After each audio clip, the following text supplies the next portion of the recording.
ഒരാരോപണം വന്നതിന്റെ അടിസ്ഥാനത്തിൽ മാത്രം ഒരാളെ ഒഴിവാക്കുക എന്നുള്ളൊരു നിലപാട് സ്വീകരിക്കുന്നില്ല. അത് ആരോപണം സംബന്ധിച്ച് അന്വേഷിക്കാനുള്ള അതിൻ്റെതായ നിയതമായ സമ്പ്രദായങ്ങൾ നമുക്കുണ്ട്. ആ സമ്പ്രദായം പ്രകാരം അന്വേഷണം നടക്കട്ടെ.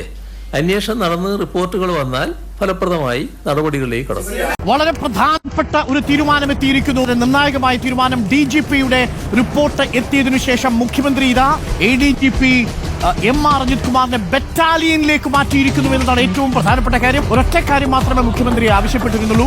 റിപ്പോർട്ട് വന്നതിനു ശേഷം നടപടി. ആ റിപ്പോർട്ട് വന്നു 24 മണിക്കൂറിനുള്ളിൽ മുഖ്യമന്ത്രി തീരുമാനമെടുക്കുന്നു. DGPയുടെ റിപ്പോർട്ട് വരുന്നതുവരെ കാത്തിരിക്കുകയായിരുന്നു മുഖ്യമന്ത്രി. DGP രേഖാമൂലം റിപ്പോർട്ടിൽ എന്തൊക്കെയാണ് ഗുരുതര വീഴ്ചകളെന്ന് അക്കമിട്ടു തന്നെ നിരത്തി. ആ ഗുരുതര വീഴ്ചകൾ കണക്കിലെടുത്തുകൊണ്ട് മുഖ്യമന്ത്രി പറഞ്ഞതുപോലെ ഇതാ ADGP MR അജിത് കുമാറിനെ ക്രമസമാധാന ചുമതലയിൽ നിന്ന് ബറ്റാലിയനിലേക്ക് മാറ്റിയിരിക്കുന്നു എന്നുള്ളതാണ്.